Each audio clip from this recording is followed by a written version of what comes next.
जम्मू शहर में एक अलग तरह का आतंक बढ़ता जा रहा है जिसका नाम है काला बाज़ारी। नमस्कार, मैं अंकित कुमार, आप देख रहे हो द स्ट्रेट लाइन। आपको बताना चाहूँगा मैं, ऑटो रिक्शा वालों का, ई रिक्शे वालों का अपना ही रेट है, अपनी ही मनमानी है, किसी की भी कोई सुनवाई नहीं होती है। 2 दिन पहले ही हम रेलवे स्टेशन से अपने मुट्ठी कैंप की तरफ आ रहे थे, जहाँ पर ऑटो रिक्शा वाला हमें 500 से 600 रुपये किराया बताता है और कम कर वो हमें 400 रुपये बता रहा है। उसके अलावा जो ई रिक्शा है, अगर मैं उसकी बात करूं तो वो भी 400 से कम जाने की बात ही नहीं करता है। तो ये हालत जम्मू के शहर की है, जम्मू की गलियों की है, जम्मू की सड़कों की है।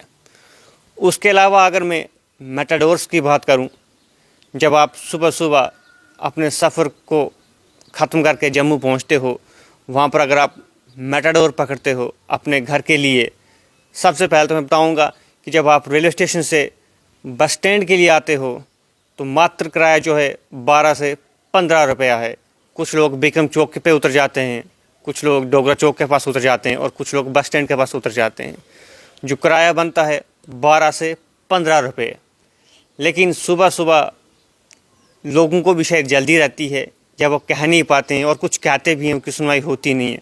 तो आपको बताऊँ मैं, 20 रुपये किराया सुबह सुबह मेटाडोर वाले भी लेते हैं। हालांकि उस समय सवारियों का रश काफ़ी अच्छा खासा होता है। आपने देखा भी होगा, अमूमन खबरों पर आपने देखा भी है कि छतें भरकर बैग्स होती हैं। उसके अलावा सवारियाँ इतनी घुसाई जाती हैं अंदर कि ज़रा सी भी जगह आपको देखने को नहीं मिलती है, और उसके बावजूद भी 20-20 रुपये किराया सुबह सुबह मेटाडोरों में लिया जाता है। उसके बाद जो दिन भर का सफ़र रहता है तो फिर जो आम किराया है 12 से 15, फिर वही वसूल किया जाता है। अब बात करूँगा मैं, जो ई रिक्शा लंबे वाले हैं जिनमें सवारियाँ बिठाई जाती हैं, उनके भी अपने रेट हैं। रेट शुरू होते हैं 20 से 50, यानी कि किसी को 10 कदम या 20 कदम भी आगे जाना है तो वो अपने 20 रुपये लेते हैं। अगर मैं इलेक्ट्रॉनिक बसेस की बात करूं तो कल मैं मेन स्टॉप गांधीनगर से मुट्ठी जानीपुर मुट्ठी मोड़ तक आया, जो कि आप वीडियो के साथ में एक छोटी सी पर्ची भी देख सकते हो, जिसमें कंडक्टर ने मुझसे 20 रुपये किराया काटा। और ये हैरानगी है कि 20 रुपये किराया वहाँ से लेके यहाँ तक, मैं खुद ही सोचने पड़ गया कि इतना सस्ता कैसे हो गया। हालांकि वो बड़ी बस से उसकी कैपेसिटी उस हिसाब से अपनी अपनी है, लेकिन वो भी तो बैटरी पे ही चलती है। अगर बात करूँ मैं ट्रैफिक वालों की, कि ट्रैफिक वालों को इनकी जानकारी है या नहीं है, तो 2 दिन पहले ही हमारी टीम, TSL की टीम एक सर्च ऑपरेशन पे थी, छोटे से ऑपरेशन के ऊपर थी, जिसमें हम जानने की कोशिश कर रहे थे कि ट्रैफिक वालों को इनकी जानकारी है या नहीं है, कि जो रेट लिस्ट है ऑटो वालों की या ई रिक्शा वालों की, उनकी जो रेट लिस्ट है वो ट्रैफिक वालों को मालूम है या नहीं है। तो एक बार हम ऑटो में, ई रिक्शा में चढ़ गए और हमने सोचा कि जब आगे हमें कोई ट्रैफिक वाला मिलेगा तो हम वहाँ जाके ऑटो रुकाएंगे और उनसे पूछेंगे कि इनका कितना किराया बनता है और कितना ये ले सकते हैं। तो जब हमने ट्रैफिक भाई साहब से पूछा तो उन्होंने उनको कहा, जो गाड़ी चला रहे हैं, कहते हैं, भाई साहब आप इनसे इतना ज़्यादा किराया क्यों ले रहे हैं, आप इनसे कम लो। जबकि हमारा सवाल था कि रेट लिस्ट के मुताबिक जो किराया बनता आप उसको लीजिए। लेकिन जो ट्रैफिक कर्मचारी थे उनको भी मालूमात नहीं थी, उनको भी जानकारी नहीं थी कि इसकी कोई लिस्ट भी है या नहीं है, और वो भी चुपचाप वहाँ खड़े रहे।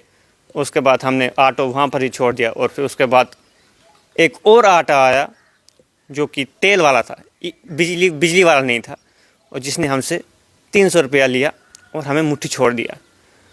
और कुछ ऐसे ऑटो भी हैं जो कि जायज़ किराया लेते हैं। ऐसा नहीं कहूँगा मैं कि सारे के सारे ही ऑटो वाले ऐसे हैं कि जो कि लूटने में ही तुले हैं, लेकिन मोस्टली ऐसे ही हैं।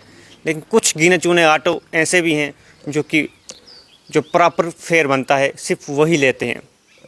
और कुछ ऑटो वाले यहाँ तक कहते हैं कि भाई साहब हमें वहाँ से खाली आना है, तो हम क्या करेंगे। तो भाई इसमें हमारी गलती नहीं है, इसमें जो पब्लिक है उसकी गलती नहीं है। अगर मैं कहूँ भी तो आपको शायद से वापसी पे सवारी मिल ही जाती है। अब बात करूँगा मैं, ओला भी यहाँ पर चली, बड़ी अच्छी खासी खबरें चली, हर एक वेब पोर्टल पर आपने देखी होगी। पहले पहले 2-4 दिन चली, उसके बाद उसमें भी धांधली होनी शुरू होगी। अब धांधली किस तरह से हुई वो भी मैं आपको बताता हूँ।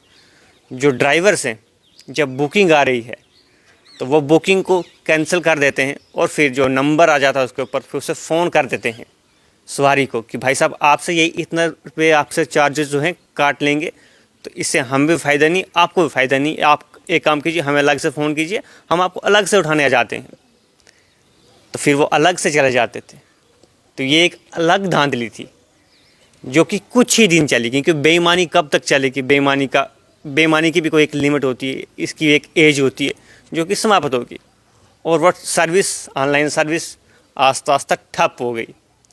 उसी तरह आजकल जो बेईमानी, जो तानाशाही चली हुई है, जो डिस्क्रिमिनेशन या डिक्टेटरशिप चली हुई है, ऑटो रिक्शा वालों की, ई रिक्शा वालों की मनमानी जो चल रही है, और साथ में ट्रैफिक विभाग को भी जानकारी नहीं कि रेट लिस्ट क्या है, कितने रेट्स हैं, किस स्टॉप के कितना रेट बनता है, कितना किराया बनता है, उनको भी जानकारी नहीं है। मैं चाहूँगा कि एडमिनिस्ट्रेशन को इसमें दखलंदाजी करनी पड़ेगी, ट्रांसपोर्ट विभाग को भी जानकारी होनी चाहिए किस स्टॉप का कितना रेट बनता है, कहाँ के लिए कितना किराया बनता है। जिस तरह इलेक्ट्रॉनिक बसेस साथ में रसीद भी देते हैं कि आपको फ़लानी जगह जहाँ तक इतना किराया आपका बनता है, उस हिसाब से उन ऑटो वालों के अंदर भी, उनके ऑटो के अंदर भी एक रसीद, ऐसे पर्चा लगाया जाए जहाँ पर बताया जाए कि आपका इस रेट का इतना किराया बनता है, आपको इसी रेट पर चलना है। ना कि मनमानी जो कि छोटे मोटे स्टॉप का भी 20 रुपये मिनिमम और उससे ऊपर 50, हालांकि वो 20 से 50 नॉर्मल उनका रेट है जो लंबे वाले आटे हैं। और जो उससे नॉर्मल वाला आटा है, ई रिक्शा वाला है, तो उसका रेट लगभग जो तेल वाला ऑटो है उसके साथ बराबरी पर है। यहाँ से आप चाहे जीवल से आप गांधीनगर जाओ, जीवल से आप कहीं अम्फला जाओ, या फिर परेड जाओ, या फिर शालामार जाओ, या फिर किसी जितने भी छोटे मोटर रूट्स हैं, आप कहीं पर भी जाओगे तो आपको जो ऑटो वाला है, ई रिक्शा वाला हो या तेल वाला हो, तो 400-500 से नीचे वो आएगा नहीं। कम करके भी 350 से नीचे तो जाएगा नहीं। अगर इस बात पर अमल नहीं हो सकता तो फिर ये मेरे शब्दों का बोलने का फ़ायदा नहीं है, क्योंकि आम जनता का प्रश्न था ये। इसलिए हमारा भी फ़र्ज़ बनता था कि आम जनता के होने के बावजूद हम अपनी राय भी आप तक रखें और सरकार से निवेदन करें कि इनकी जो रेट लिस्ट है उसको एक बार फिर से रिवाइज़ किया जाए और सामने लाया जाए, ताकि लोगों को भी जानकारी हो पाए, उनको भी अवेयरनेस हो पाए, और जो किराया है वो जायज़ लिया जाए। जिस तरह की लूट मारी आपको देखने को मिल रही है जम्मू शहर में, हर गली में, हर चौराहे पर, हर स्टॉप पर हर कोई लूट ही रहा है। और जब सुबह सुबह इस तरह की लूट होती है तो फिर काफ़ी दुख होता है। ऐसे हमने खबरें पहले भी चलाई थी स्ट्रेट लाइन के ऊपर, लेकिन पहले भी इसके ऊपर कोई कार्रवाई नहीं हुई। लेकिन अब इस बार फिर से ये खबर बनाने का महत्व यही है कि हम देखना चाहेंगे कि कब तक एक रिवाइज लिस्ट आती है किराए की, और जो ये गैर कानूनी तरीके से किराया वसूल किया जाता है लोगों से और लोग कुछ कह भी नहीं पाते हैं। तो देखना ये है कि आने वाले समय में कब तक इस लिस्ट को रिवाइज किया जाता है और कब तक लोगों की जो खून पसीने की जो कमाई है उसको जो लूटा जा रहा है उसको बंद किया जाता है। बने रहे हमारे साथ, देखते रहें द स्ट्रेट लाइन।